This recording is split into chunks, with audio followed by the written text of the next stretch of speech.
Hello, and welcome to Sobercast, where we provide AA speaker meetings and workshops in podcast format.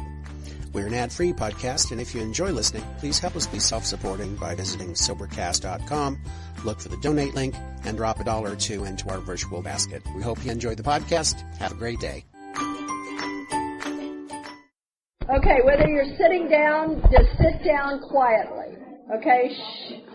Okay, the next character defect is intolerance. I'm sure none of you are intolerant. So, an emotional inebriate which fouls up 12-step work.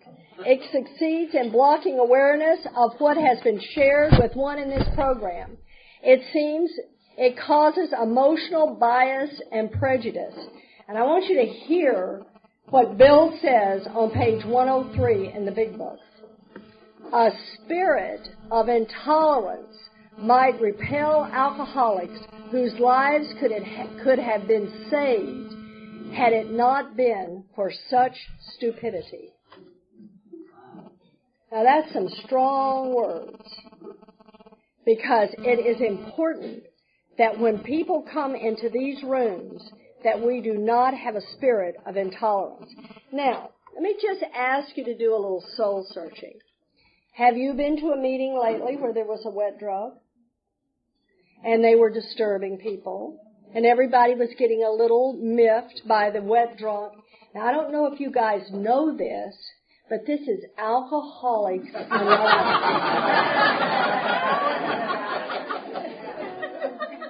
I'm not sure you know that, because this is where alcoholics come, and I am so glad that you didn't kick Frank Honeycutt out, because he kept coming to meetings drunk. I'm so glad you didn't kick my husband out, because he kept coming to meetings drunk. It's the only way he could get here.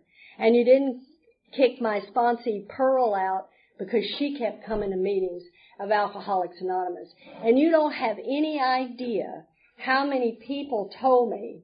I mean, I had a grand sponsee too. Michael was sponsoring her, and she kept coming drinking. And then, of course, they come in, that's my sponsor!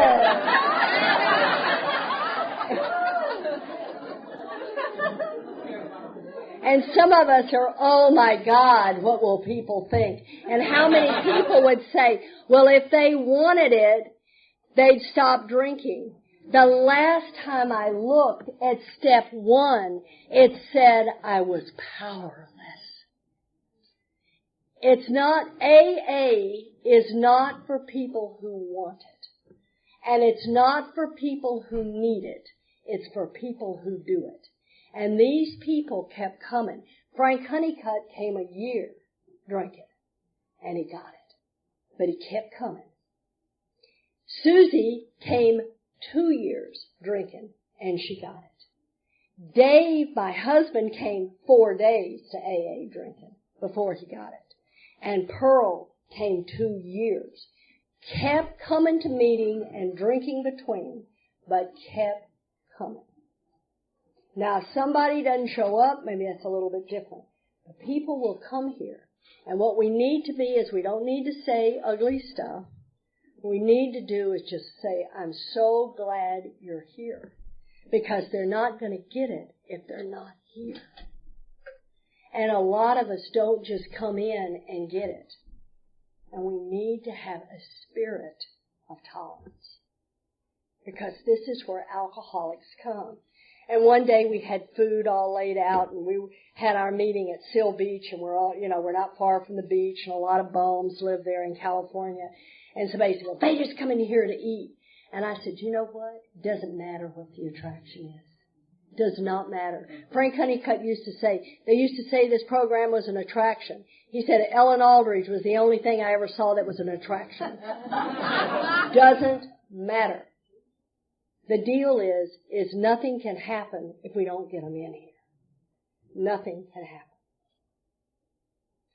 Daily doses of live and let live, plus an open mind, seek to develop compassion, the highest form of emotional maturity. It's really hard to see somebody who's really sick, who's inappropriate, who does all the things that, but for the grace of God, there go I. And we have such intolerance of these people. But it's when we can see that these people are sick and we can give them the tolerance they deserve. And then if we can start to have the tolerance, we can develop a spirit of compassion. Begin with steps 6 and 7. Love and tolerance is our code. The prayer of St. Francis. We can always begin with self-compassion. That is, be good to yourself. Now, how does an alcoholic be good to himself? What's the greatest gift we can give to ourselves? Go to a meeting. I don't know about you, but somebody says stay sober. Yeah, but how am I going to stay sober? Go to a meeting, whether we want to or not. Get a home group. Get committed meetings. I always say when I have newcomers, you need to go to a meeting every day and you need to get a commitment. What makes us keep coming back to meetings? Commitments. I go to 3 committed meetings a week. And I go to a lot more meetings, but 3 committed. I have a job in every one. And I've been here a long time, but that does not exclude me from having a job. I am, in my home group, I am the supply person. For a long time, my husband and I were the setup people, and we're the oldest people in the group. So, because some of the young people, because of, in my opinion, poor sponsorship, weren't there doing it. But I don't have an opinion.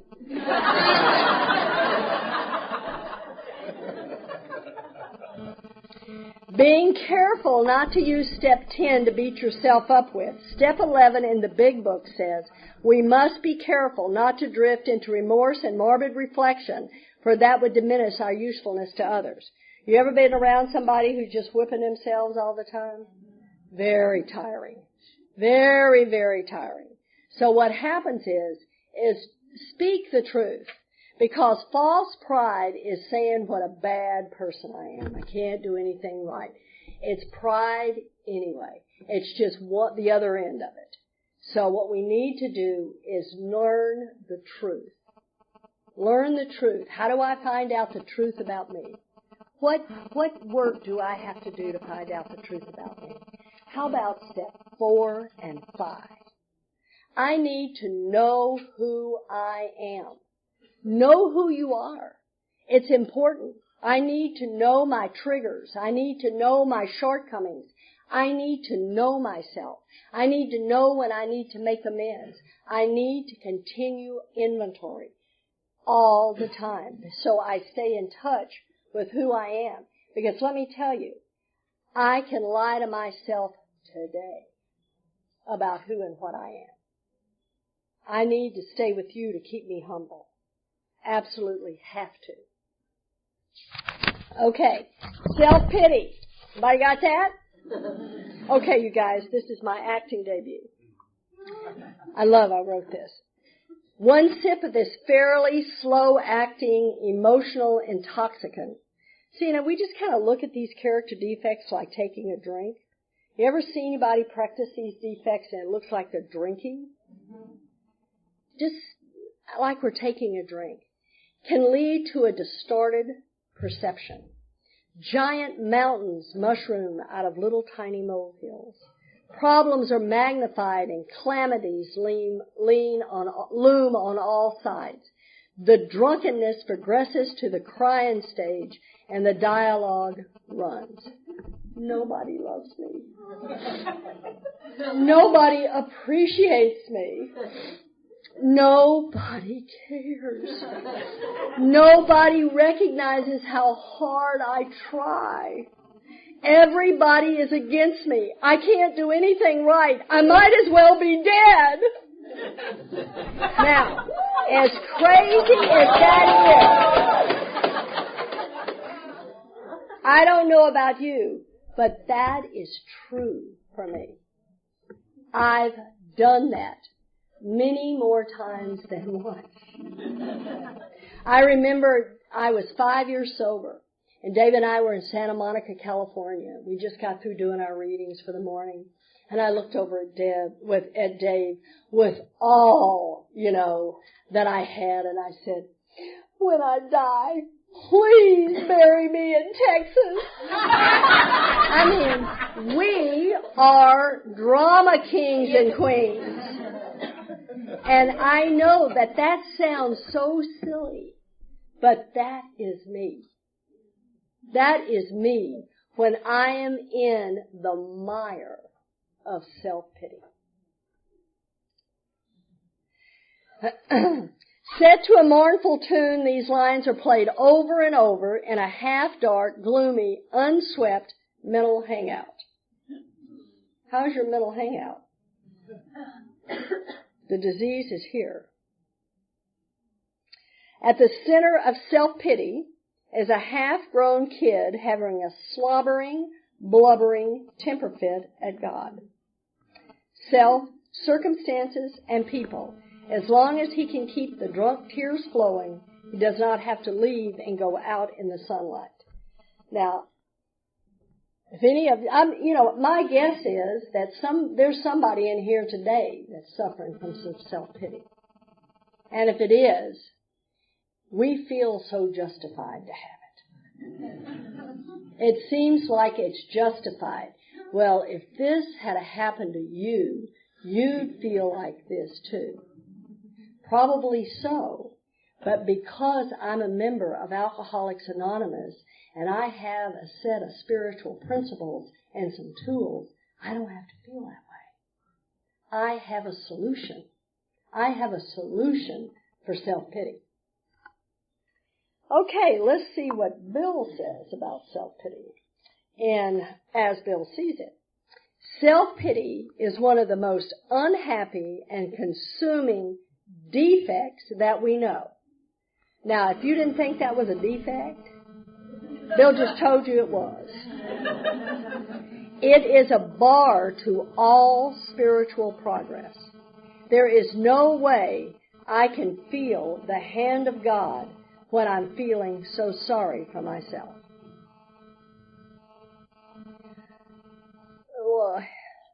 And can cut off all effective communication with our fellows because of its inordinate demands for attention and sympathy. We just got through reading that about one of the things is my demands on people. One of the things, I don't know about you, but I always saw myself as such a nice person. And I would go do all these nice things for you. And then if you didn't appreciate me appropriately, then I resented you. What is Clancy says, we're people who have to be treated special just to feel average. And if you don't treat us special, then we feel rejected. Have you ever seen it? Nobody spoke to me at that meeting. Well, darling, how many people did you speak to? It is a model and form of martyrdom which we can ill afford. Okay, let's see what the solution is. Solution, 6 and 7. I gotta know I have it. I gotta know it's a character defect. It's something that plagues me. 11th step prayer in the Big Book. We ask God to direct our thinking, especially ask that we be divorced from self-pity, dishonest, or self-seeking motives. Avoid, then, the deliberate manufacture of misery. Now, I am sure when you're in self-pity, because I'm sure when I'm in it, that I had nothing to do with it. I certainly didn't manufacture it. You did it to me. But if trouble comes, cheerfully capitalize it as an opportunity to demonstrate His omnipotence. Because what happens is I can be there, and God is all, huge, all.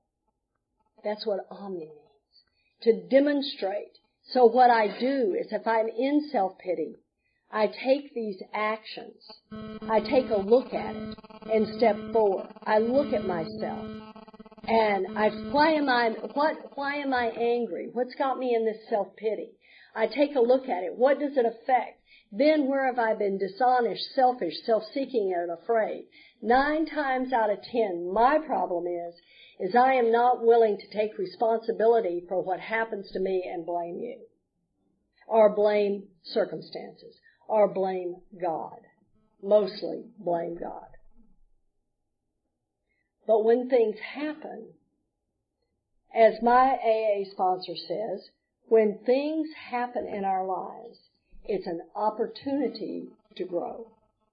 Now, if you're in the middle of bankruptcy and foreclosure, or maybe you're in the middle of divorce or whatever, it doesn't seem like God's given you an opportunity to grow. It feels like you're under a lot of punishment. But the truth is that's our opportunity to show the world how fabulous God is. When all that was going through, when we were losing our house and filing bankruptcy, and I didn't want to speak. I didn't want to get up behind the podium. I didn't want you to know. I was embarrassed and humiliated. And my AA sponsor and Dave's AA sponsor, Frank Honeycutt, and he was mine too. My AA sponsor has walked through so much adversity. And she says everything that happens to us is an opportunity to help somebody else with it. And I'm here to tell you, you can stay sober and you can live through all those things. You cannot drink. And what you can do is when your fellow has the same situation, you can grab them by the hand and help them. But how can I help them if I haven't experienced it? So my experience is my greatest asset. So, believe you me, it has turned out to be my greatest gift, but I didn't see it at the time. Avoid then the deliberate manufacturing of misery, but when troubles come, cheerfully capitalize on it. Use it, because what happens is it is an opportunity to grow. Because whatever situation I have managed to put myself in, what is going to happen is I am going to grow spiritually through that situation if I continue to pick up these tools to search out my God, attend meetings, and help others. Then I am going to grow from that situation.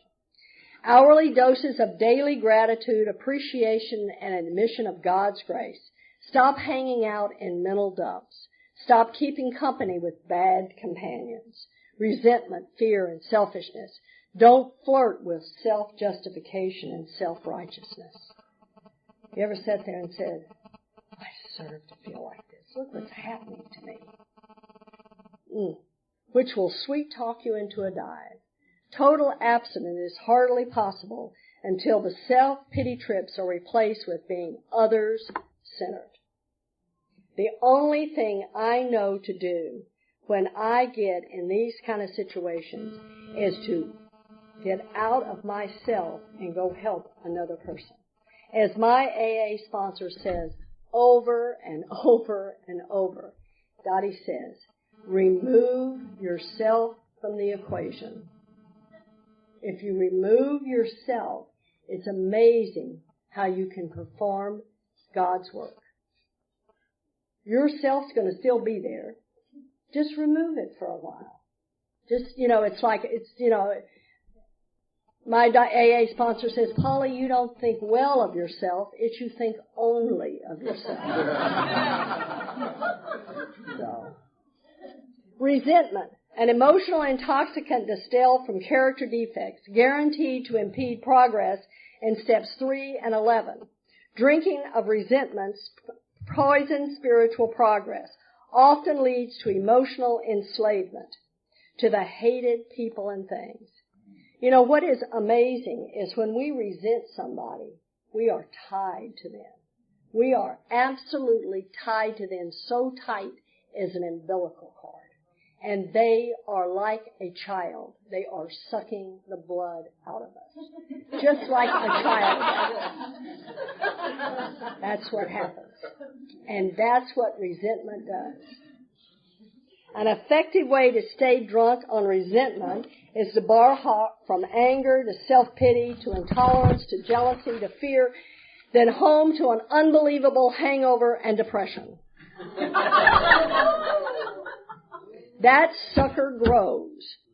That sucker grows. And it feeds on itself and feeds on itself. The Big Book says, resentment is the number one offender. It destroys more alcoholics than anything else. From it stem all forms of spiritual disease. For we have been not only mentally and physically ill, we have been spiritually sick. When this malady is overcome, we straighten out mentally and physically. Now, I love that part of the Big Book. And I know that, and I believe this with all my heart. They say 10% of the world has mental illness. Well, that doesn't mean that AA doesn't. So I know that we have people in here who are suffering from mental illness and do need special treatment. But let me tell you, most of us do not. Most of us, if we will take these steps and work them and use these traditions to get along with others, we will straighten out spiritually. And when we straighten out spiritually, we straighten out mentally and physically. It is amazing how our physical bodies repair and our mental status does not hurt us like it used to. And one of the things that I know from me, it is a barometer. If I've got anxiety or fear, any of this stuff you can feel. You can feel it physically. And you know, it's like your temples are hurting and your chest is hurting and your stomach is jumping up and down.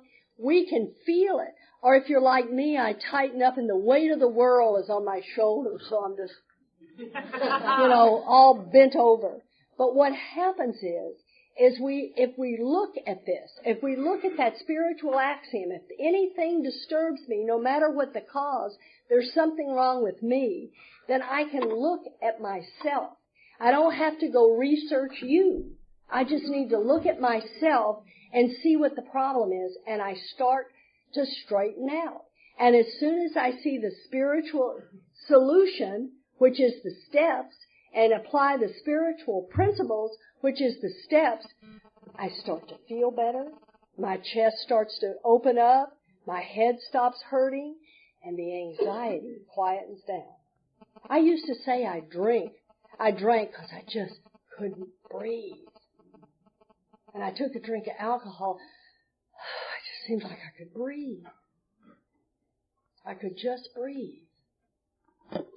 And it's not different today if I'm with resentment.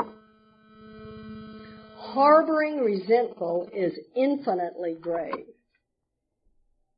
Infinitely means a lot. Like infinity, on and on and on and on and on, and grave is dead. So we are a long way dead when we're harboring resentment. Strong words, for then we shut ourselves off from the sunlight of the Spirit. It is plain that a life which includes deep resentments leads only to futility and unhappiness. But with the alcoholic, whose hope is the maintenance and growth of a spiritual experience, this business of resentment is infinitely grave. Now, Bill doesn't even like to use the same word twice. But there's nothing else to say but those words. This will kill. Resentment is the number one offender. So if you're sitting here today and you have a resentment, I highly encourage you to deal with it today and talk to your sponsor today and make arrangements and appointment to read to them. Because it is important that we take care of this, and we have tools. We have tools in which to use to have a happy, joyous, and free life. And one of the things that happen is that some people come into the rooms of Alcoholics Anonymous and they're like Bill in Towns Hospital. They have this really big flash and they have an instant spiritual experience that carries them the rest of their life. And then we go back into the spiritual experience in the Big Book. Then there's people like me who it's going to be a gradual thing. It's going to take a lot of years. Now, some of you may not be 12 years sober and still thinking about suicide. I hope that you're getting it faster than I did. But I am a slow learner. And I know today I got it when I got it. I'm not, one of the things, did anybody ever give an AA talk? You guys, any of you talk in AA? Go up and share. Then when you get down, you just critique yourself and say all these bad things. The only question I have to ask you is, did you ask God for help to speak? Well, then don't critique Him when you're done. But we do, because it's not about what I said and did I carry God's message. It's what did you think about me? It's all about self-ego. So what I have to learn to do is to be divorced from all of that. And resentment is always about me. It's that old thing I don't think about much, but all I think about is me, The solution for a resentment, the 4-step prayer. We ask God to help show them the same tolerance, pity, and patience that we would cheerfully grant a sick friend. This is a sick man. Can I help? How can I help to be helped? How can I be helpful to him? God, save me from being angry. Thy will be done. Now, I don't know if any of you have, I learned about this many, many years ago, have done Sister B's, are you telling me something? Oh, okay. I just scratched my ear. Oh, sorry.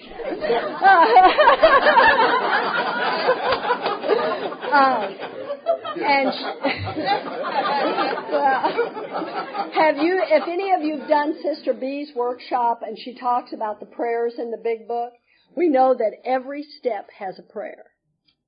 And every step has a promise. It's not just the promises after the 9th step. Those are the 9th step promises. But every step has a promise. And if you look at the promises in the 12 and 12 on step 12, they're awesome. Just absolutely awesome. Practice steps 4 and 5. Be sure to put it down on paper. I think the book says we put it down on paper. And then we look at our paper. I mean, I've had people say, well, I just tell my sponsor. What book did you get that out of? I don't think so. The book says write it down. And I believe with all my heart that the big book of Alcoholics Anonymous was divinely inspired. I don't know about any of you, but at 3 years of sobriety, I could not have written that book. I don't believe any alcoholic could have, but Bill did. Those of you who believe in the Bible, do you believe all those sinners and fishermen and all those bad people, God delivered through them the things we have? That's the way the big book is delivered to us, through a man who had hit bottom as an alcoholic.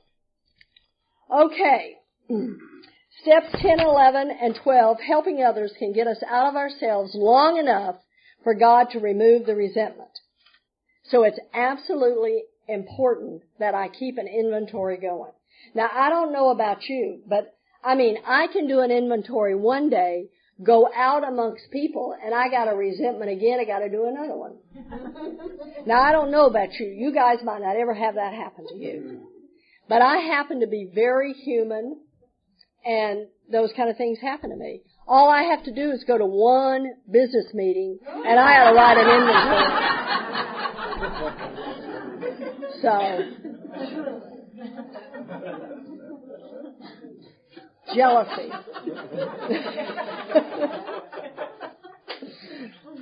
We are a very strange group of people. We are very strange. And I just love us. I just love us. Okay, jealousy. Keep always in sight that we are dealing with the most terrible human emotion, jealousy. And that's in the big book of Alcoholics Anonymous. And I want you to know that I am a person who has been plagued by a lot of jealousy. And I've always, when I was a little girl, I always thought you had it better than me. I was always full of jealousy and envy. You had things I didn't have, and you had, the right husband and I didn't have it, and all of these things. There was always something you had that I didn't have. And what I did is I absolutely hated you for it. And I didn't have it.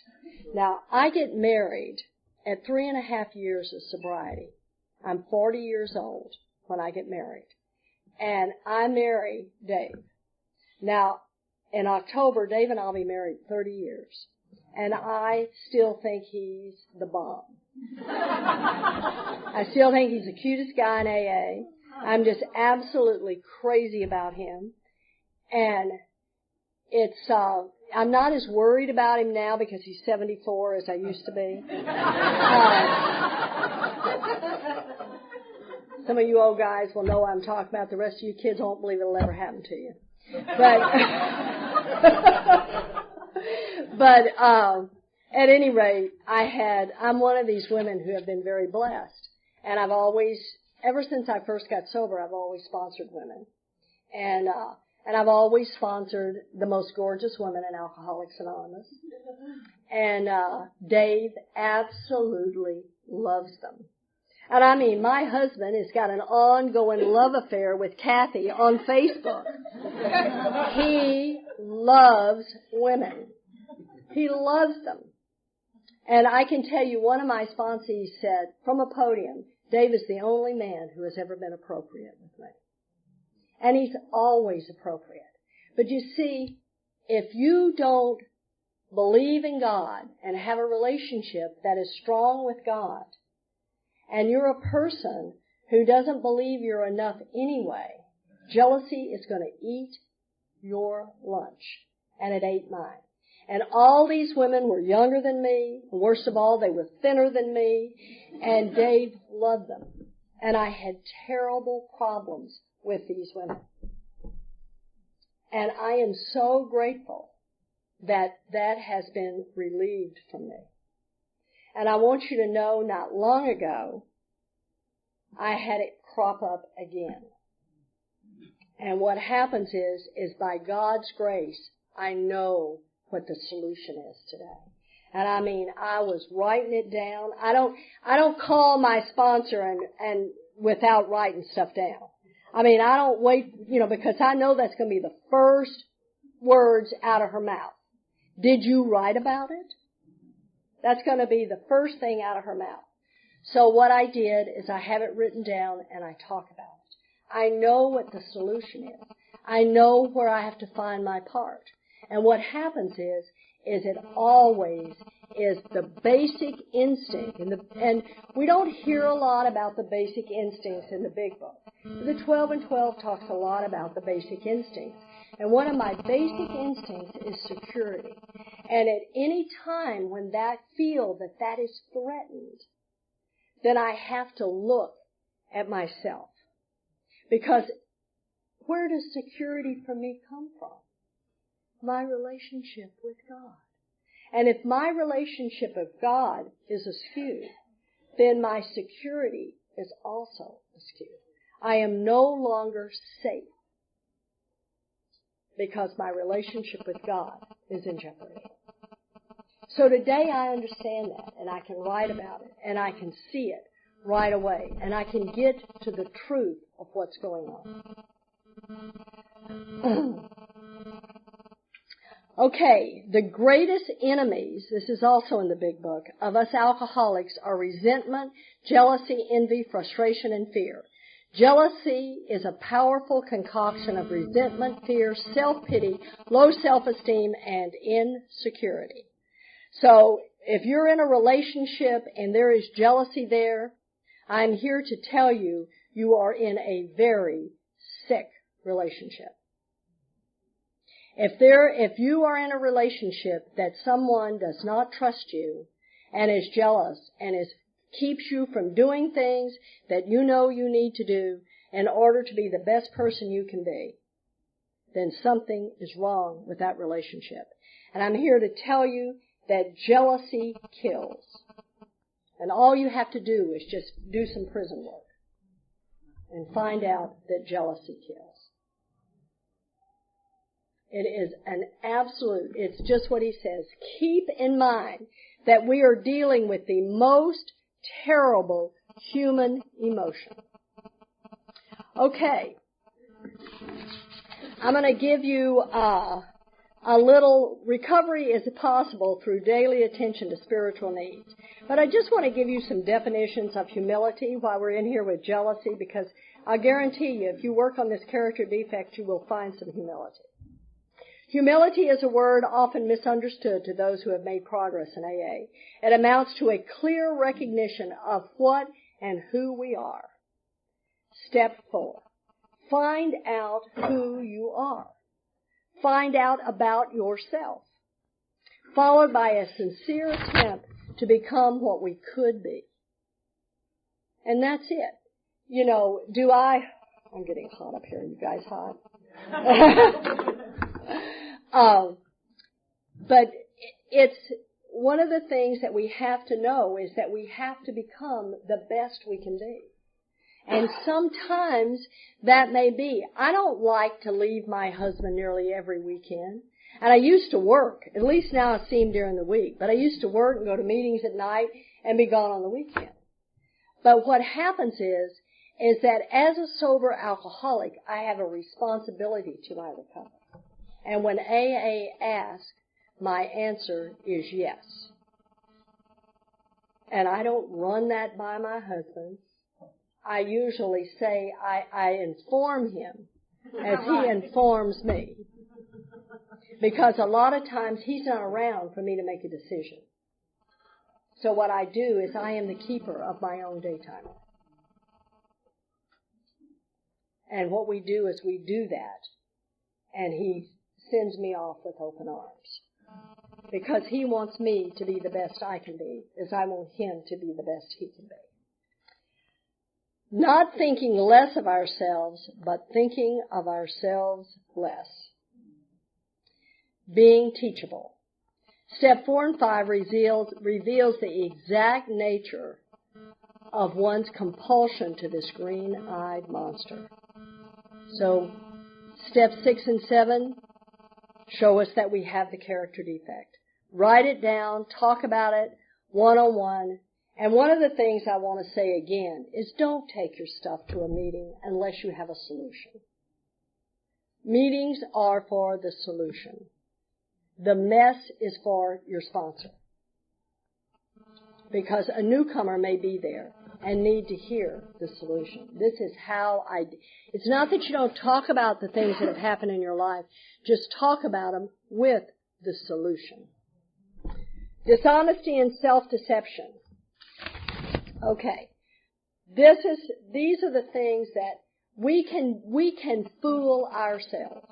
Dishonesty and self-deception. I can swear. I have such a distortion in my life that I can swear that something is one thing and it's another. I can swear I'm right down to the nanosecond I know I'm wrong. So I always hear this in AA. You can't con a con. Please. Yeah, living with it. Didn't know it. See, that is such foolishness that we can't con a con. Oh, but we can. And so what happens is it's not up to someone else to point out my deficiencies. It's up to me to work the program, get a sponsor, and let me tell you, if you're sponsoring somebody and they get to the 4th column and they can't find what their mistake is, you're entitled to tell them. You're the sponsor. It's okay. If they can't see it, show it to them. They need to see it. It's okay. The other thing about sponsorship, those of you who or if anybody's sitting in here and say, well, I don't have any sponsees, nobody asked me to sponsor, go to a treatment center. These guys take in a meeting to a treatment center. That's fat pickings. And you do, let me tell you, I don't know where we got this in AA, because this is not the way we started, people. It is not the way we started. Where newcomers interview sponsors. I don't know where that ever started. But what happens is if somebody's new, just go tell them you're their sponsor. They're new. They don't know the difference. They don't know. Get a sponsee. Get a sponsee. And just when do you sponsor? Well, whenever. Just stay a step ahead of them. We don't graduate and we have a certain time you do certain things. We help people. My sponsor told me if you have 15 minutes of sobriety and somebody walks in, you share that 15 minutes. That's absolutely our responsibility. Okay, criticism. A social cocktail made with equal parts of rumor, gossip, and a secret glee over others' misfortune. Don't you just love it? Don't you love to criticize and gossip? Isn't it fun? It feels so good to smugly say, poor thing. The accompanying ardors of self-righteousness is just too good to resist. Such behavior hurts and humiliates others and can, especially in the case of newcomers, drive them away. They have come to Alcoholics Anonymous and Al-Anon in good faith and can be driven away believing that these programs are not so special after all. Solution. We need to read the directions on our own prescription. Does it say we should pay attention to our own needs of recovery? The ODAT says, to my Al-Anon friends, the contented, well-adjusted person has no need to look for flaws in others. So if I am contented and I am doing what I'm supposed to do here, I have no reason to criticize you. And I love what Chuck Chamberlain said. I am forever in the graces that God gave AA, that man. And he said, everybody's doing the best they can. If they knew better, they'd do better. And as we criticize and we complain about people who are not living up to our standards and expectations, it just means that we have no tolerance and that we're critical. And I love what my husband says. He says, I don't want to be a critic. I want to be a coach. I don't want to beat people into reasonableness. I want to help them into happiness.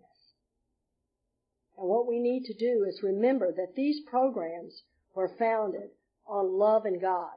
And I don't believe there's any room in there for all of this other stuff. This is about God's work. That's what we're doing here, is God's work. And the book says we can help an alcoholic when nobody else can. Nobody.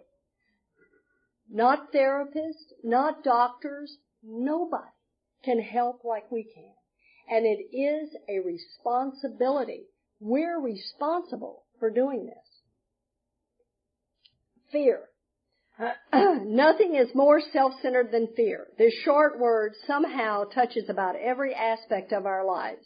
It was an evil and corroding thread. The fabric of our existence was shot through with it.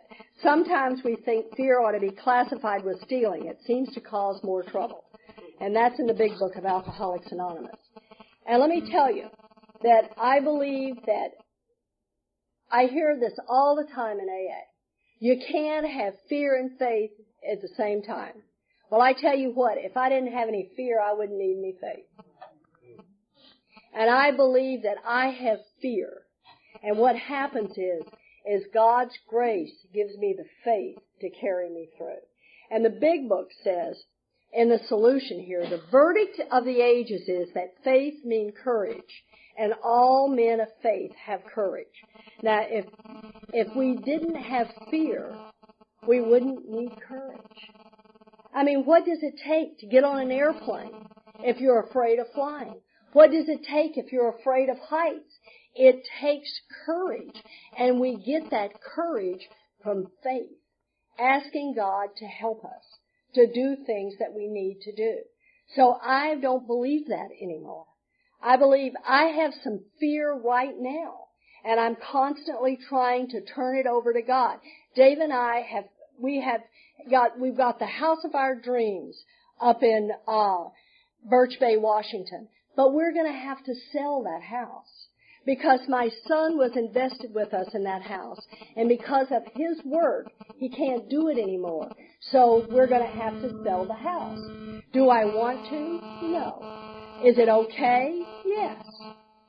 What I'll do is God will just either put us somewhere else where I've been here before. You see, I've been here. And what happened when we lost our house before is God gave us a bigger house for half the money. That's the way He works. And I just, the other day I said, okay, old man, here we are again. But I know you're in charge. All I got to do is what I can do, and that is I got to keep the place clean so it looks good. That's my job. That I have a job, and that's my job, and the results are God's job. So what happens is am I completely out of fear? Oh no, maybe this minute, but I'm not going to tell you how it's going to be 30 seconds from now, because I'm one of those kind of people that it's like grief. Fear comes in waves, just like grief. It'll just knock you over like a big wave. And what we do, and the solution, is we ask God to remove our fear and direct our attention to what He could have us be. At once we commence to outgrow fear. Now, I don't know about any of you, but I am 33 years sober and I'm still commencing. I have not arrived. The only time I arrived is when I took my first drink, and I had arrived. That's what Bill says in his story. He arrived. So, the Big Book says, after making our review, we ask God's forgiveness and inquire what corrective measures should be taken. This is not an overnight matter. We should continue for a lifetime. That means I continually have to do fear inventory. We have an inventory that is dedicated to fear. And we have an inventory that is dedicated to sex. So that says that resentment, fear, and sex are probably pretty troublesome in my life. That those three things are going to cause me the most problems in my life. So I need to stay on top of them. And I have a direction. I have a recipe for getting better. And this is the recipe. Blame. Does anybody ride the blame train? All of us have got, thank God I did not have alcoholic parents. I couldn't blame them. Because I am never one who wants to take responsibility. And if you want to know the truth, I still don't. I still would rather you do it for me. I love being taken care of. So what happens is today, the Big Book on page 62, underline it, circle it, do whatever you want to do with it. It says, so our troubles, we think, are basically of our own making. So nobody did it to you. And there are some things that we can be victims of. But if you are sitting here today and you're still a victim of something that has happened in your childhood or even something that has happened anytime, just remember that we have a program to get through that. Because I don't know if any of you knew a beautiful man by the name of Ed Moodham. But Ed Moodham was able to forgive and house the man that killed his father. The secret is forgiveness. And in the other Big Book, it says to forgive is divine. But you're not going to get there without doing the work. We're not going to just go from, I know about it, I forgive it. Okay. The last one that I'm going to do with you, and it's going to take me about 5 more minutes, is depression. Now, if you're working with anybody who has depression, I'm here to tell you that you're in for it's a tough job. Because if you're working with someone who has depression, they cannot hear you, nor can they feel you. So what they can't hear you saying good things to them, they only hear what they hear. And when you try to love them, try to show compassion to them, they are hating themselves so badly that they even hate it worse. So what happens is I have learned, because I'm one of those people. I am one of those people. And I'm so grateful that when I was 9 years sober, I began to look at my depression. I didn't find the solution I wanted till I was 12 years sober. But when I was 9 years sober, my husband kneeled down beside me when I was just in one of those pits. And if you've ever been in one of those pits, you know what I'm talking about. And he took my hand and he said, "Polly, I love you with all my heart, but I just don't know what to do with your victim." And he couldn't help me. And it killed him that he could not help me with this depression. And if you're working with someone who has depression, or if you have depression, I hope that you can get a sponsor or a friend or someone to help you. Because it's going to be things like get up and take a shower. Get up and make your bed. Don't try to, you ought to be thinking about God. God is going to, they can't hear that. What we need when that happens is some real structure, absolute structure, to just do these things.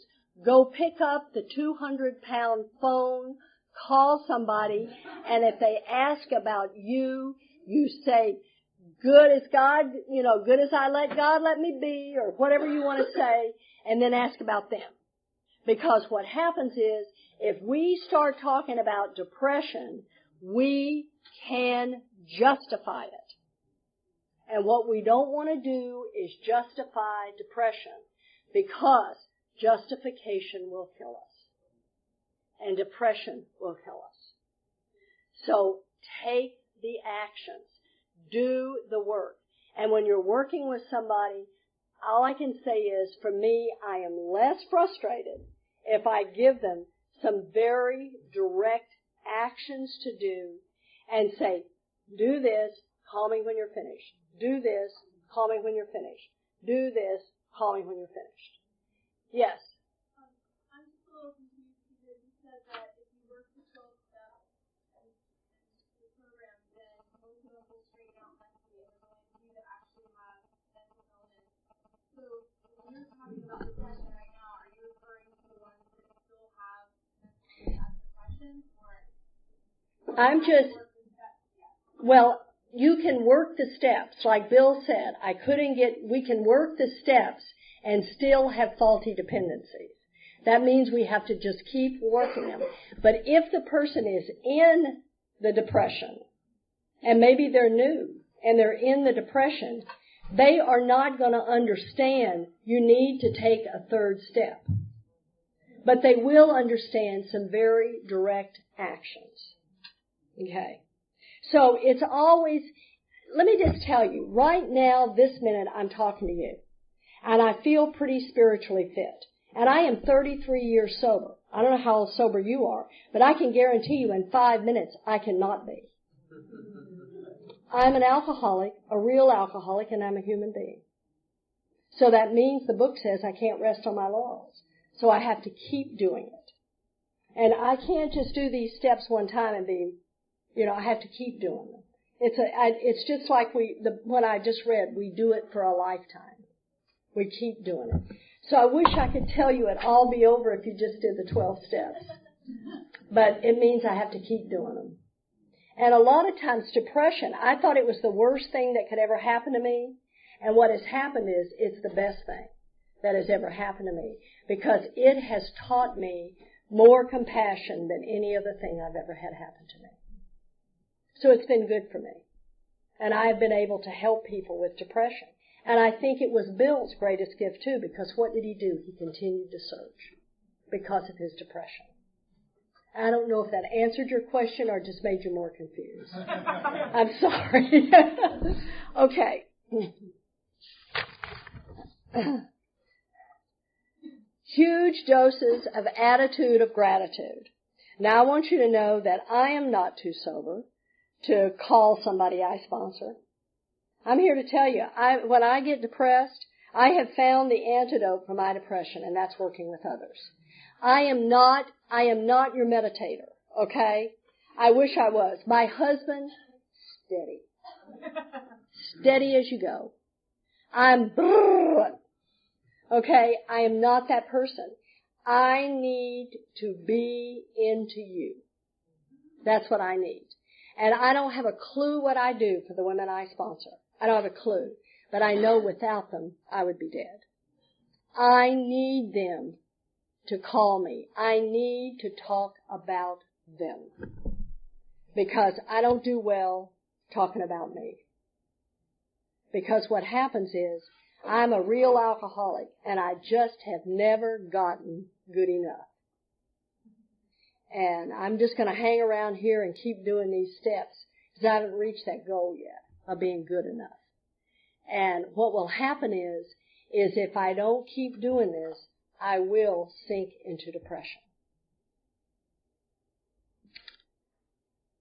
Bill says that on page 8, and he was talking about his depression and alcoholism, and he said, I was to know a happiness, peace, and usefulness, and a way of life that is incredibly more wonderful as it passes. And I want you to know that I am a person that has tried to commit suicide 3 times. And because of this program, I know usefulness. I know that God has given me a life that is useful. My life is about help. I know what my purpose is. I know what I'm supposed to do. I am supposed to stay sober and help other alcoholics to achieve sobriety. That's what I'm supposed to do. Now, in the meantime, I may need to, be self-supporting through my own contribution and all of that and have to work. But I know what my purpose is. And that's my purpose. And nothing comes before that. A body badly burned by alcohol does not often recover overnight, nor do twisted thinking. Now, all of us, whether we want to admit it or not, are twisted. I don't know how many times Bill uses that word, twisted. Our thinking is twisted, and depression vanish in a twinkle. None of this is going to go away and stay away unless I continue to do the work.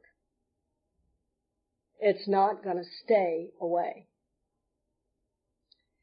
We are convinced that a spiritual mode of living is the most powerful health restorative. To keep doing this work keeps me on the path. But I'm a real alcoholic, and I'm a human being, and I cannot rest on my laurels. And the way I see it today, the longer I'm sober, the more alcoholic I am. The harder I need to work this program, and the more I need to do. And I thank you. God bless you.